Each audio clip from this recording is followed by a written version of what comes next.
A partir de agora, Seara Espírita, sua sintonia com a paz. Apresentação: Melissa Tortoriello. Realização: Departamento de Comunicação Social da Aliança Municipal Espírita de Barbacena. No ar, Seara Espírita.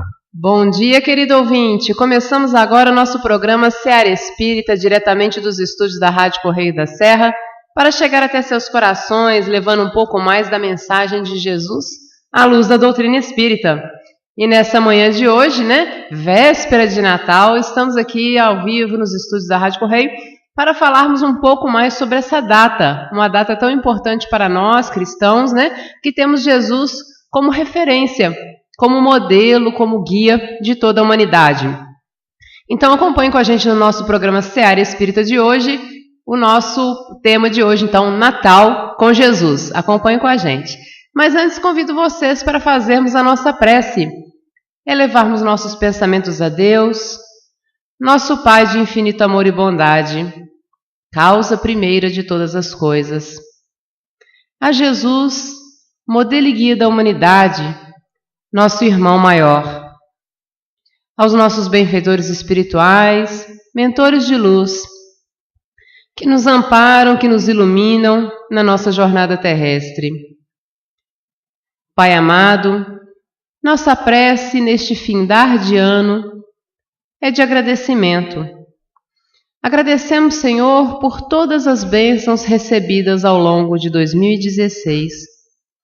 Agradecemos, Pai amado, pelo dom da vida, pela oportunidade reencarnatória. Agradecemos pela nossa família, pelos nossos amigos, pelos nossos trabalhos e estudos, por todas as oportunidades, Senhor, de progresso, de evolução. E se pudermos lhe rogar algo, Senhor, rogamos o Teu amparo, o Teu auxílio, para que a cada dia possamos ser um pouco melhores cristãos, melhores irmãos.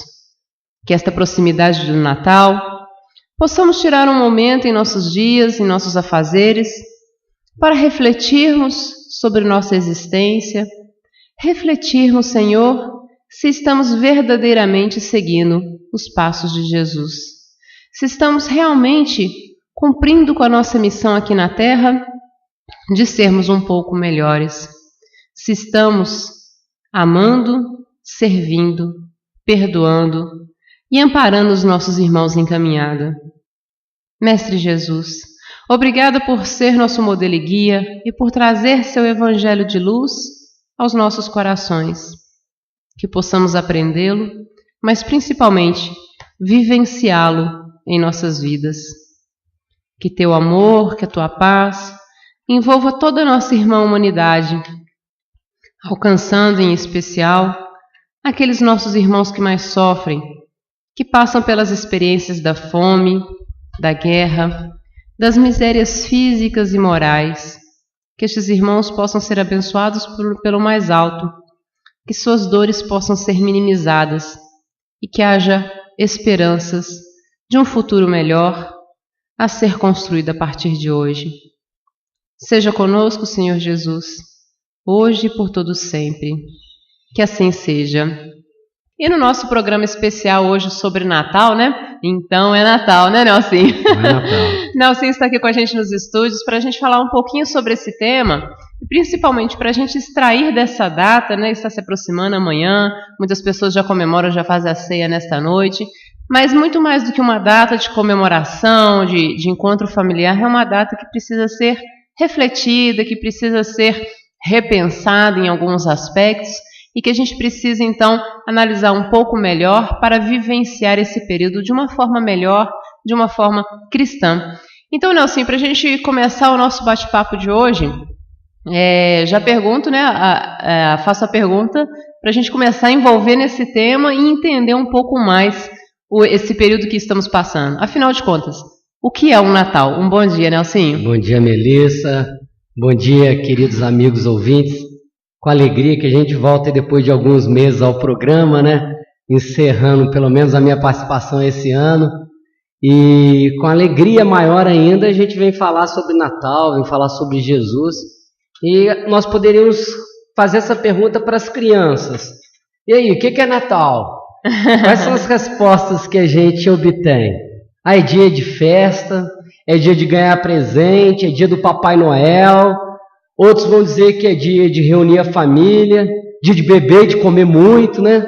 Vê que o foco nessa época é de festa para alguns, outros se entristecem, tem gente que fala, odeio a época de Natal, a pessoa fica deprimida, outro pensa no salário, na época do 13º salário, de gastar, de vir aqui para o centro da cidade, realmente comprar presentes para os outros. A gente vê que, infelizmente, Melissa, as pessoas veem o Natal apenas como um momento de festa, de ganhar presente, né, de comer e de beber. Infelizmente, talvez seja uma visão muito comum para a massa, e isso seria, na minha percepção, a visão do Natal na modernidade. Então, como que a gente poderia pensar ou imaginar o Natal? Como que ele deveria ser na sua essência, Nelson? Bom, parece que a gente seria contrário, né, dando a primeira resposta, às festas, mas nós não somos. Acho que a festa é um momento de confraternização, é um momento, vale a pena trocar presente, esse encontro social, mas nós não podemos esquecer que é uma grande possibilidade de refletirmos sobre a mensagem transformadora de Jesus. Então, pensemos no Natal, hoje como ele é. Quantas tragédias acontecem nessa época do ano? As famílias se reúnem, o excesso de álcool, brigas, às vezes até morte. Então, assim, nós vamos vendo que as pessoas podem até, muitas cometem um suicídio nessa época pelo aumento da tristeza, desse vazio existencial. Nós entendemos que o Natal é uma oportunidade de se reunir famílias, amigos, né, e de fazer esse vínculo com a proposta de Jesus. Se a gente comemora, se a gente faz a festa, mas não para pensar por que a gente está comemorando, por que a gente está festejando, o Natal, ele perde o sentido. Então é uma hora da gente parar essa corrida da vida e pensar, para onde que a gente está correndo? O que faz a gente correr, Melissa? O que faz a gente se movimentar? Então eu acho que é preciso mais interiorização do que exteriorização. Porque não adianta enfeitar a cidade, né? Deixar cheia de luz, enfeitar as casas, de montar um presépio, se falta verdadeiramente um nascimento do menino Jesus na manjedoura dos nossos corações. Então o Natal deveria ser isso. Nascer Jesus como proposta divina de transformação e de mudança da nossa humanidade. Agora, Nelson, o Natal também ele é cheio de simbologia, né? E alguns parecem não guardar nenhuma relação com Jesus. A gente vê alguns símbolos que a gente tenta, né? Mas o que isso tem a ver com o nascimento de Jesus? Por que no Natal nós temos tantos símbolos como a gente, né, tem hoje em dia? Melissa, olha, essa simbologia natalina não nasceu de um momento para o outro, né? Assim, não vamos comemorar o Natal e vamos fazer árvore, vamos pôr presépio e tal, vamos trocar presente. Ela foi sendo construída ao longo dos séculos. Então, desde a data 25 de dezembro, até a introdução do Papai Noel no nosso Natal, no Natal moderno, muitas coisas aconteceram, né? Eu acho que, por que isso aconteceu? Porque é mais fácil a gente criar coisas externas, uma simbologia externa, do que fazer uma interiorização. Se a gente voltar no passado, vamos pegar lá Moisés apresentando os 10 mandamentos para os judeus. Então, os 10 mandamentos são leis diretas. Amar a Deus, amar ao próximo, não cobiçar a mulher do próximo, não roubar. Quer dizer, é fácil, não tem como não entender, não tem como não fazer. Mas eu acho que é fácil a gente talvez entender, mas seja difícil da gente praticar. Aí é muito mais fácil você criar medidas para a construção de um tabernáculo. Aí você constrói tabernáculo com medida e tal, véu, para proteger o baú sagrado, enfim. É mais fácil você sacrificar os animais para poder pagar os pecados do que fazer uma transformação. Aí a gente avança, vem Jesus, quer dizer, Jesus vem para poder alavancar a proposta de Moisés. E mesmo assim, Jesus resume, a lei e os profetas estão contidos no amar a Deus e amar ao próximo. E pegou os 10 mandamentos e resumiu facílimo, né? Fazer aos outros o que gostaria que os outros fizessem. Mas a gente ainda achou isso muito difícil de vivenciar isso, né? Aí o que a gente faz? Vamos construir grandes templos. E construímos catedrais gigantescas, que levaram séculos para serem erguidas. A gente achou isso mais fácil do que fazer a transformação moral. Aí a gente falou, bom, com os nossos pecados é melhor a gente pagar as indulgências, fazer promessas, subir escadas de joelho, do que verdadeiramente a gente se transformar. Nós vivemos de exterioridade. Na minha percepção, esses símbolos nascem principalmente porque é mais fácil fazer algo fora do que dentro. E por isso nós vamos tentar vincular a tudo aquilo que a gente relaciona com Jesus, né? Nós vamos estudar um pouquinho hoje sobre a simbologia e entender como ela foi introduzida no nosso Natal. Outro ponto, Nelson, que você tocou aí inicialmente, né? Eu gostaria que você falasse um pouco mais sobre a questão da data de nascimento de Jesus. Jesus nasceu 25 de dezembro, Nelson? Estamos comemorando o nascimento de Jesus no dia certo. Melissa, não existe registro nos evangelhos sobre o dia do nascimento de Jesus. Mas, caramba, como é que a gente comemora dia 25, né? E é engraçado porque dia 25 ele só foi introduzido na nossa cultura a partir do século IV, quando o Papa Júlio I, ele, através da igreja, reconheceu que o nascimento de Jesus deveria ser comemorado dia 25 de dezembro. Mas por que não outra data, né? Porque nessa data já havia uma festa pagã. E como o cristianismo estava abraçando o paganismo, tentando introduzir essas pessoas dentro da própria igreja, eles pegaram um dia já de comemoração pagã, que era o dia do Natalis Solis Invicto, ou seja, nascimento do sol invencível. Que era um dia, era considerado um dos dias mais curtos do ano, aproveitou esses festejos pagãos, né, e deu o significado cristão. Bom, Jesus é a luz do mundo, sol invencível, tudo a ver, né? Então você faz essa junção para que as pessoas, então, tivessem facilidade de transpor a crença pagã para a crença católica. Existe a comemoração do Natal em lugares diferentes do nosso planeta, em datas diferentes, em épocas diferentes, de formas diferentes.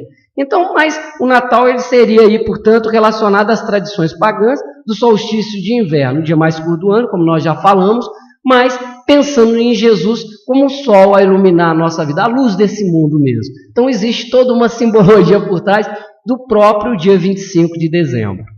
Agora, e os reis magos, eles existiram ou existe alguma simbologia, né, por detrás deles? A estrela também que os guiou, né, até Jesus.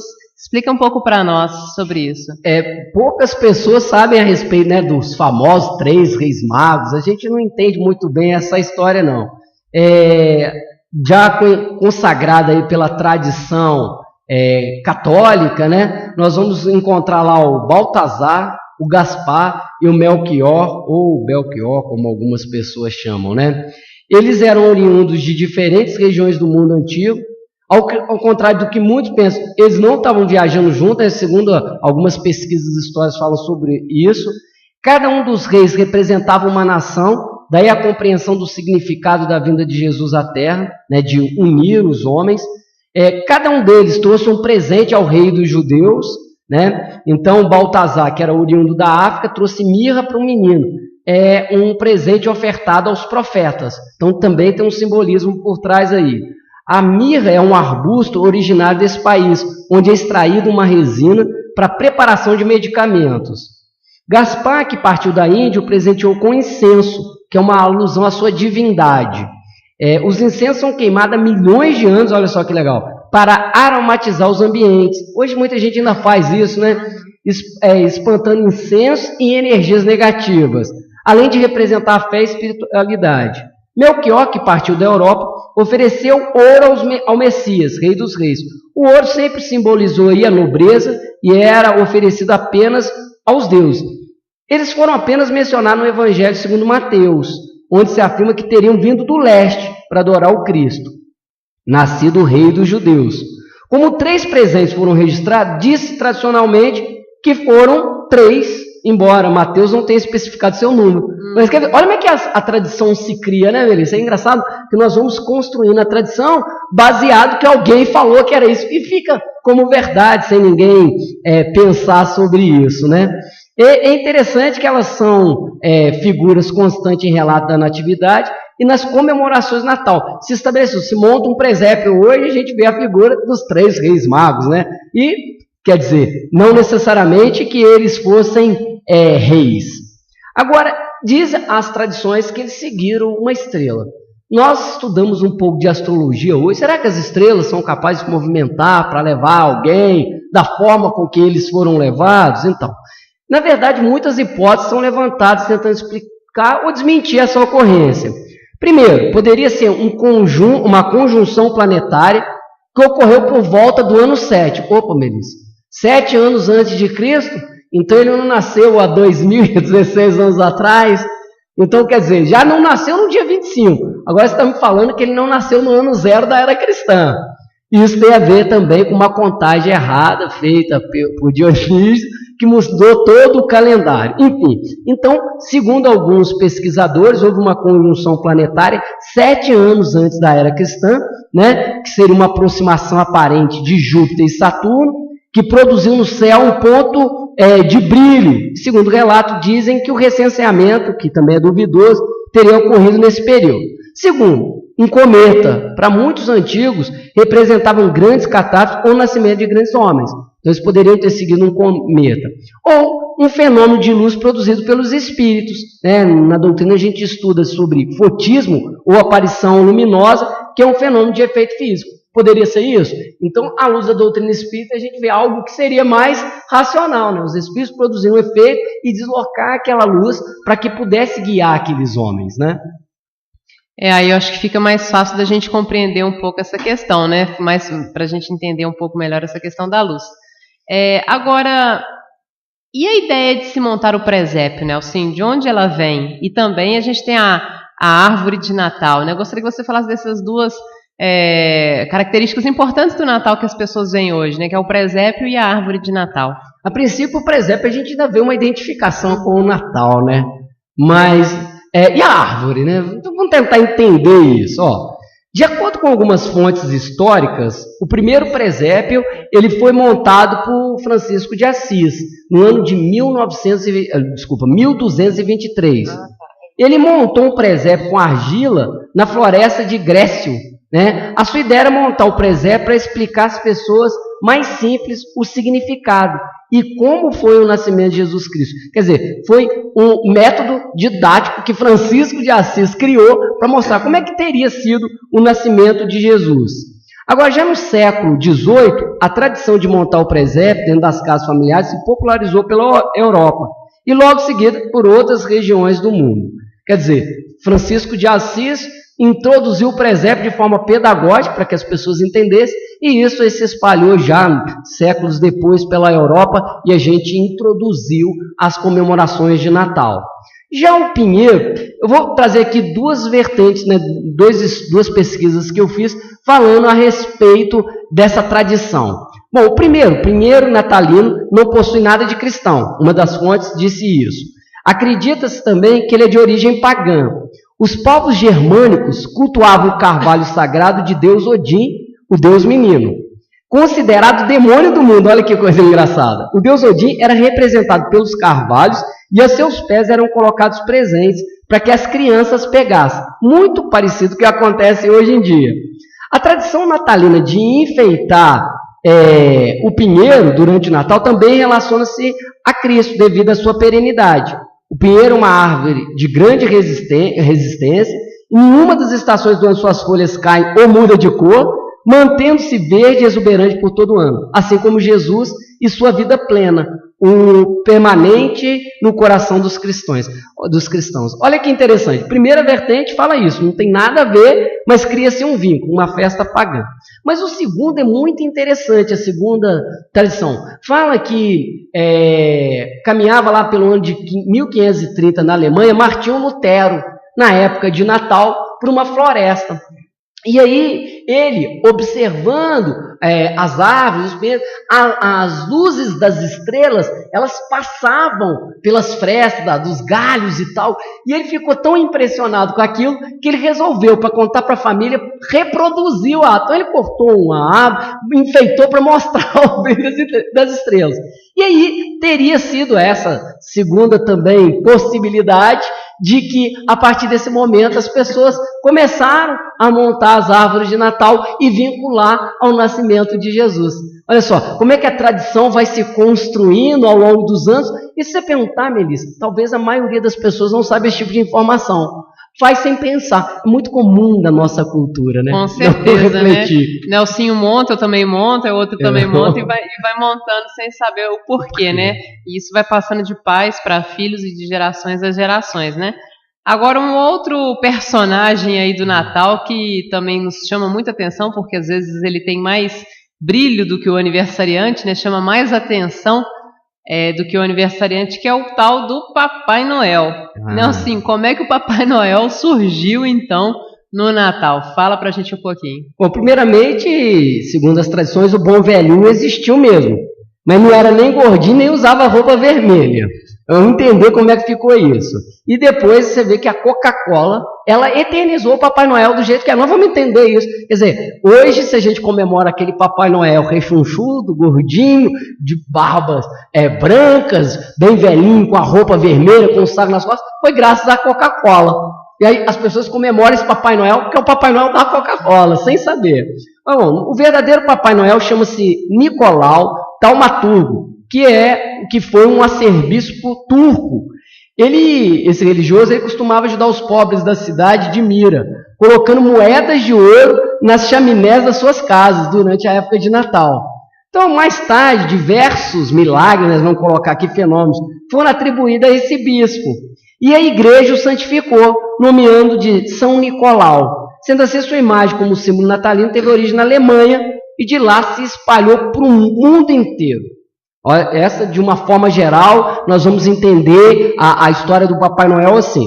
Mas olha, durante a desintegração do Império Romano, fez com que muitas populações bárbaras chegassem até a Europa, trouxeram consigo uma série de tradições que definiram a sua própria identidade religiosa. A gente vai entender que quando uma cultura tem contato com a outra, a tendência é se mesclar, se misturar. É a gente observar aí a tradição grega, que depois influenciou muito a tradição romana. Os romanos influenciaram os gregos e quase que roubaram a sua cultura. Deram nomes diferentes, mas a coisa era quase que a mesma.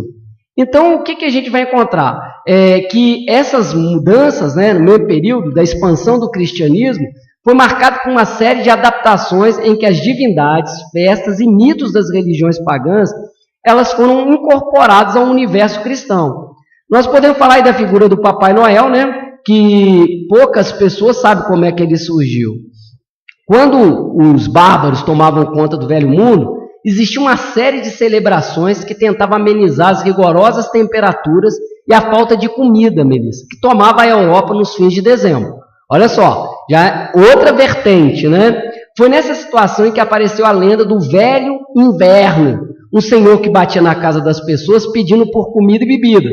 Segundo o mito, quem o atendesse com generosidade desfrutaria de um inverno mais ameno. Quer dizer, já diferencia dessa outra tradição do São Nicolau, a princípio, né?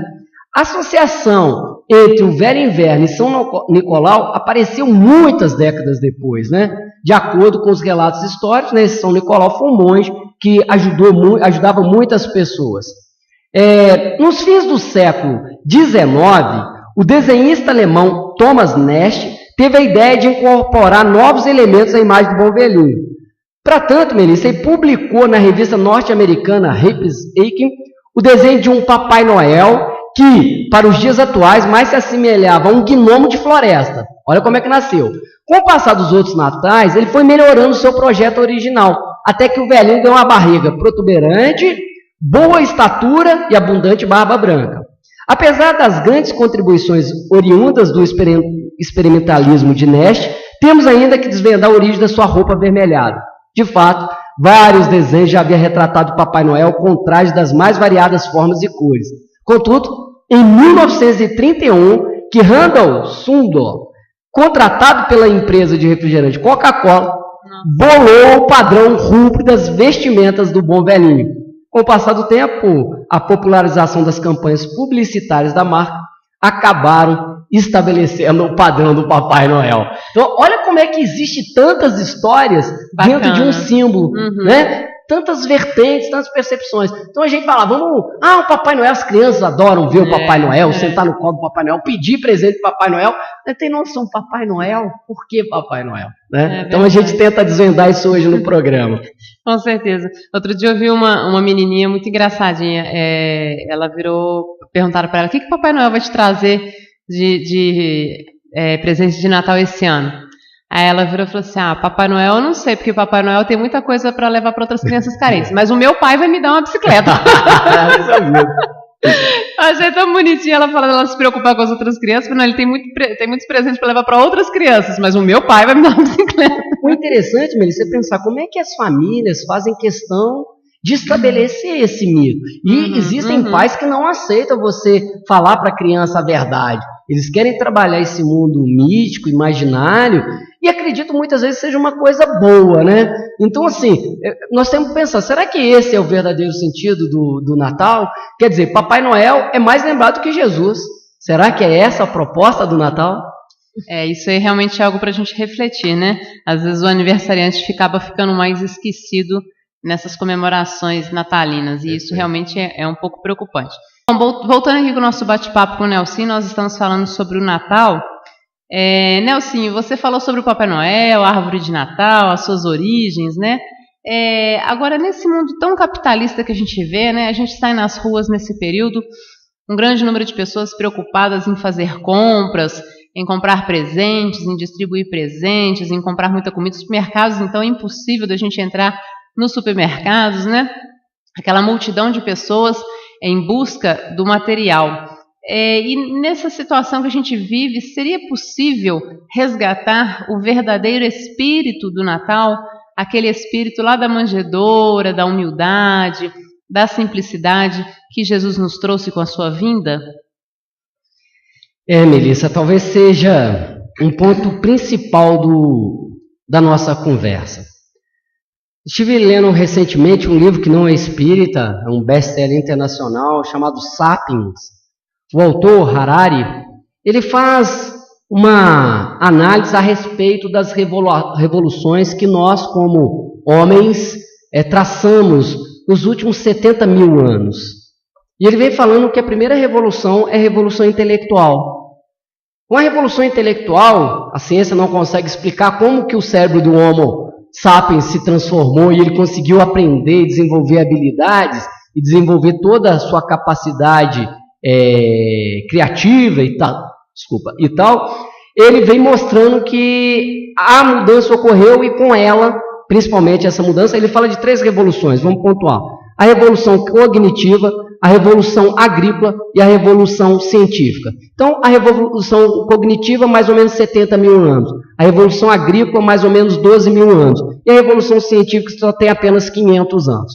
Mas dessas 3, né, a que originou tudo, que é a intelectiva, ele diz que foi um momento em que nós começamos a trabalhar com o abstrato. Antes disso, a humanidade era incapaz de lidar com o abstrato. Vivemos como os animais mesmo, vinculados às coisas materiais, à preocupação de reprodução, à preocupação de abrigo, de proteção, enfim. Mas quando nós fizemos essa revolução intelectual, cognitiva, ele diz que nós começamos a pensar sobre coisas não tangíveis, sobre o abstrato. E foi aí que começaram a nascer as religiões. O culto aos deuses e a busca do entendimento de Deus. Então, é preciso entender que se nós desenvolvemos a capacidade de pensar, nós precisamos deixar o automatismo de lado e fazer uma reflexão sobre tudo aquilo que a gente faz. Melissa, por que você trabalha com o que você trabalha? O que te faz levantar de manhã e movimentar em relação ao seu dia, à sua vida? Aonde você quer chegar? Diz um ditado oriental que fala o seguinte, né? Para quem não sabe para onde vai, qualquer caminho serve. Então nós precisamos saber por que nós nos movimentamos. E aí eu pego um gancho a respeito do Natal. Para que a gente comemora o Natal, Melissa? Por que a gente comemora o Natal? Se nós estivermos vinculados a essa proposta capitalista, nós, infelizmente, não conseguiremos nos desapegar dessa busca material e nos interiorizar na busca espiritual. Nós percebemos que muitos cristãos, nós somos responsáveis por deixar a história ser como ela é. Então, nos compete, como cristãos, mudar essa visão do Natal. Nós parecemos, no Natal, desculpe, mas é um pensamento meu, fazer a festa do Baco. O Baco, deus romano, é o deus do vinho, é o deus da festa, é o deus da orgia. E nos esquecemos verdadeiramente do significado de Natal. Enquanto a gente não fizer esse resgate da mensagem de Jesus para o Natal será uma festa, na minha opinião, ainda pagã, distante da proposta espiritual. Quantos de nós fazemos festa nos nossos lares, mas tiramos um pouquinho de tempo entre as trocas de presente, entre a bebida e a comida, para sentar e fazer uma reflexão com a família a respeito do Evangelho? O que nós estamos fazendo da nossa vida? Será que nós estamos nos tornando pessoas melhores? Resgatar o símbolo do Natal, o significado do Natal, é resgatar a mensagem de Jesus, que combate o materialismo porque ele te incentiva à espiritualidade. O Beto, conversando com ele ontem, ele falou que está lendo um livro budista. E o autor budista, ele diz o seguinte, ele comentando, ele falou assim, que a religião seria semelhante, Melissa, você pegar um ônibus. Puxa, a religião... para que serve um ônibus? Para que serve um ônibus? Te levar de um lugar ao outro. Te levar a um lugar... Você não fica pegado ao ônibus. É só o meio. Aí ele falou assim, aí ele fez assim, para que serve a água, o sabão e a bucha? Para você lavar algo. Depois que você lavou, o que você faz? Você guarda. Aquilo foi só o meio. A religião, na minha opinião, né, na opinião desse autor, e que casa com o meu pensamento, ela deveria apenas para a gente levar a gente de um lugar ao outro. Ou seja, sair do estado de materialidade e atingir um estado de espiritualidade. Muitas pessoas reclamam de como o mundo está. E aí falam, eu odeio a hipocrisia do Natal. Já viu pessoas falar assim? Que os pobres só comem no Natal. Mas é engraçado, critica o que os outros estão fazendo no Natal, mas ela mesma não faz nada durante o ano inteiro. Eu reclamo do jeito que o mundo está, mas não promovo nenhuma mudança no mundo. E aí que eu acho que o cristianismo entra. Ele entra para te fazer melhor. Ele entra para te transformar. Kardec pergunta aos espíritos, qual religião é boa para o homem? E a resposta, aquela que te faz melhor. Isso para mim é fantástico. Porque se nós estamos numa religião, ela tem que nos fazer sair do estágio que nós estamos para ir para um estágio melhor, mais feliz, mais comprometido com o bem. Então, se nós começamos a fazer o bem só no Natal, ótimo, é o passo inicial. Mas nós temos que entender que precisamos fazer o bem o ano inteiro. Que todo dia é Natal. Eu não sou muito vinculado à data, mas acredito que todo dia é um dia especial. Nós acordamos hoje, estamos aqui, estamos bem, estamos vivos. Que oportunidade nós temos. E aí eu pergunto para você, meu amigo ouvinte, minha amiga ouvinte, você já falou para as pessoas que convivem com você que você as ama? Porque pode ser que se você deixar isso para amanhã, você não tenha tempo, você não consiga dizer nessa encarnação, nessa existência. Você que tem mágoa guardada do seu irmão, que não conversa com seu pai, com a sua mãe, que está aí pronto para comemorar o Natal. Pense na possibilidade de você ir até eles e pedir perdão. Não importa se não foi você que errou. O importante é que você promova a proposta de Jesus na sua vida, de fazer o bem, de perdoar, de amar e de servir. Para encerrar essa minha resposta, eu gostaria de contar a história de uma mendiga. A mulher morava na rua, no mesmo lugar, ela sempre fazia o pedido de esmolas ali, como um ano inteiro.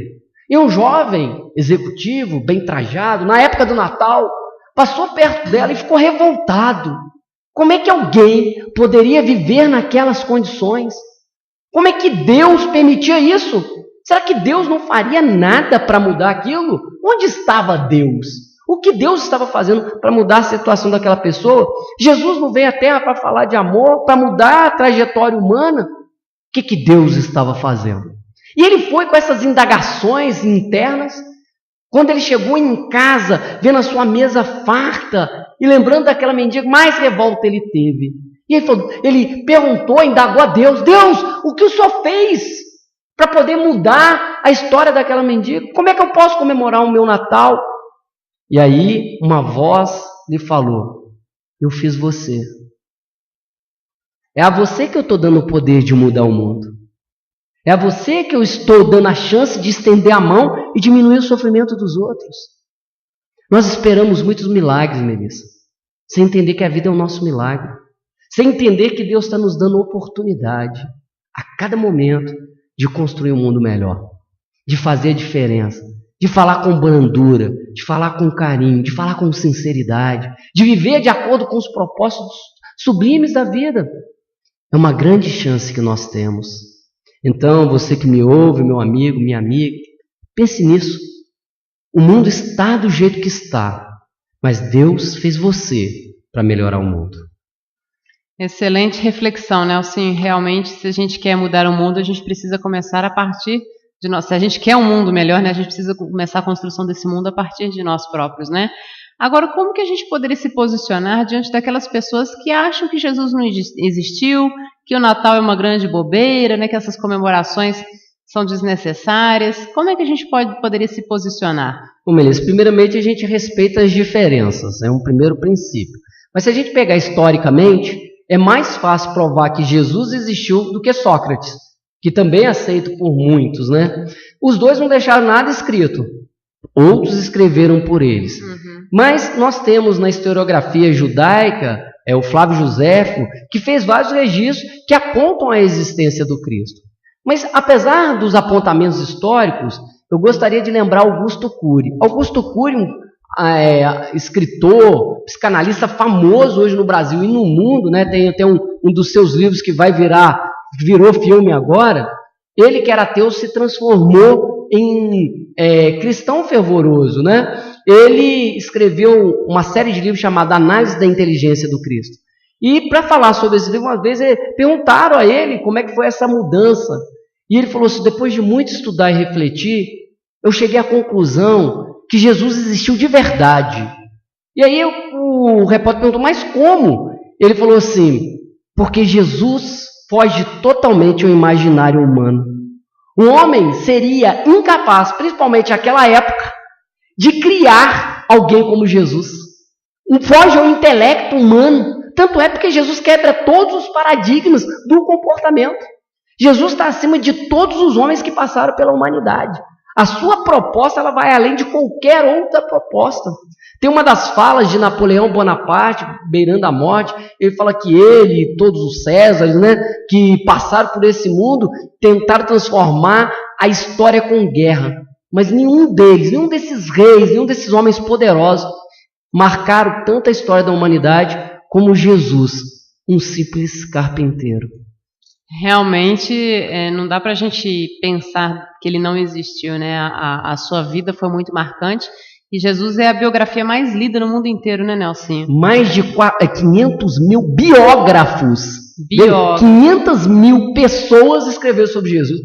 Imagina quantos que leram, multiplicando isso aí pelo número de leitores, então, né? Quer dizer, então Jesus realmente é essa figura controversa, carismática, é o modelo de líder, é o modelo de pedagogo. Tudo que você fala, o maior pedagogo que existiu, o maior psicólogo que existiu, o maior tudo. Porque ele sintetiza realmente o suprassumo do pensamento humano. Agora, Nelson, você coloca aí mais de 500 mil biógrafos, né? Mas eu te faço uma outra pergunta. Como conhecer Jesus? Será que se nós lermos todas essas 500 mil biografias, nós vamos conhecer Jesus? É engraçado, Melissa, que a gente vê assim, na modernidade, nesse período Jake aí da sociedade, bem nerd, as pessoas valorizam muito os super-heróis, né? Os da Marvel, os da DC Comics. Então, assim, é forte para as crianças conhecerem os super-heróis, o Homem de Ferro, o Homem-Aranha, e as crianças falam disso. Eu gosto dos super-heróis, meus filhos adoram, mas eu sempre faço questão de ensinar aos meus filhos que o maior herói é Jesus. Porque todos os outros heróis fazem parte da ficção. Jesus, ele não se torna o maior herói porque ele venceu a morte, como diria Joana de Anjos, né? Jesus é o herói do túmulo vazio. Jesus ele não se torna grande pelos milagres que ele fez. Na minha opinião, Jesus é tão grande pela capacidade que ele demonstrou em amar. Porque reagir à violência com violência é muito fácil, mas reagir à violência com amor é só para aqueles que estão no nível... Só para os fortes. Só para os fortes. Então, eu acho que para a gente mudar essa cultura, primeiramente a gente tem que buscar conhecer, ler e sentir. Porque ninguém apresenta Jesus ao outro. Certa vez um amigo evangélico falou assim, não sou eu que tocarei seu coração. Quem toca o coração das pessoas é Deus. É Deus que toca. Então, eu acredito que essa relação com Jesus é uma relação de experiência. E eu não posso passar a minha experiência com Jesus para mais ninguém. Então você busca conhecer, você busca na meditação, na oração, busca sentir. E nesse momento, para mudar a cultura, a gente precisaria ensinar aos nossos filhos sobre Jesus. Sobre como ele agiu, dele ser o nosso modelo e guia. E a missão de Jesus, Nelsinho, qual seria a sua missão principal aqui na Terra? Está escrito, né? Jesus não veio destruir a lei, quer dizer, a lei de Deus. Ele veio cumpri-la, quer dizer, desenvolvê-la, dar-lhe o seu verdadeiro sentido e apropriá-la ao grau de adiantamento dos homens. Por isso se encontra nessa lei o princípio dos deveres para com Deus e para com o próximo, que constitui a base da doutrina espírita. Quanto às leis de Moisés, propriamente ditas, ao contrário, ele as modificou profundamente, seja no fundo, seja na forma. Combateu constantemente o abuso das práticas exteriores e as falsas interpretações, e não poderia fazê-las sofrer uma reforma mais radical do que as reduzindo a essas palavras: amar a Deus acima de todas as coisas e ao próximo como a si mesmo. E dizendo, está aí toda a lei e os profetas. Fantástico. Eu gostaria que você deixasse sua mensagem final, Nelsinho, para os nossos ouvintes. Sua mensagem de Natal, né? Ok. Bom, primeiramente aos meus amigos aqui, desejar um Feliz Natal. Aos nossos amigos ouvintes. Eu que estou partindo de Barbacena, né? Não sei quando poderei voltar à cidade, ao programa. Espero que o programa, espero estar aqui novamente no programa. Eu que participei, né, em 2002, do início desse programa. Me sinto feliz, me sinto realmente reconfortado com essa oportunidade que Deus me deu de vir refletir, de ter que estudar, de ter que pensar sobre tudo que a gente fala aqui. E eu gostaria de fazer duas pequenas leituras na psicografia de Chico Xavier, o primeiro de Casimiro Cunha, o segundo de Maria Dolores. Então Casimiro diz em Bilhete de Natal: meu amigo, não te esqueças pelo Natal de Jesus, de cultivar na lembrança a paz, a verdade e a luz. Não ouvides a oração cheia de fé e de amor por quem passa sobre a terra encarcerado na dor. Vai buscar o pobrezinho e o triste que nada tem, o infeliz que passa ao longe sem o afeto de ninguém. Consola as mães sofredoras e alegra o órfão que vai pelas estradas do mundo sem os carinhos de um pai. Mas escuta, não te esqueças na doce revelação que Jesus deve nascer no altar do seu coração. E a Maria Dolores, ante o Natal, recomenda: a esperança se agiganta, a natureza se renova e brilha, a passarada feliz voa feliz, vibra e canta, o berço pobre, a estrela que rebrilha, o jardim que encanta. As flores brilham, que maravilha! É Jesus que vem de novo, falar de Deus ao coração do povo, com a sua palavra que reluz. Saúdam-se os cristãos de toda a terra, é o domínio da paz, banindo a guerra, é o Senhor, é Jesus, sempre Jesus. Muito obrigado e um excelente Natal a todos vocês. Nelsinho, mais uma vez o nosso agradecimento a você, que você seja muito feliz na sua nova empreitada em Pirassununga, né? Sim. Leve mais luzes para Pirassununga, que você possa ter uma excelente experiência, né, nessa nova etapa da sua vida e que Jesus te ilumine hoje e sempre. Muito obrigada. Obrigado, Melissa. Obrigado a paciência aí dos bons ouvintes. Agradecemos a participação, o carinho de todos os ouvintes, desejando a vocês um excelente final de ano, um excelente Natal, de muita paz, de muito amor, de muitas confraternizações no bem, né? Lembrando sempre do aniversariante que é Jesus. Você ouviu o programa Seara Espírita, Apresentação Melissa Tortoriello. Realização do Departamento de Comunicação Social da Aliança Municipal Espírita de Barbacena. Seara Espírita.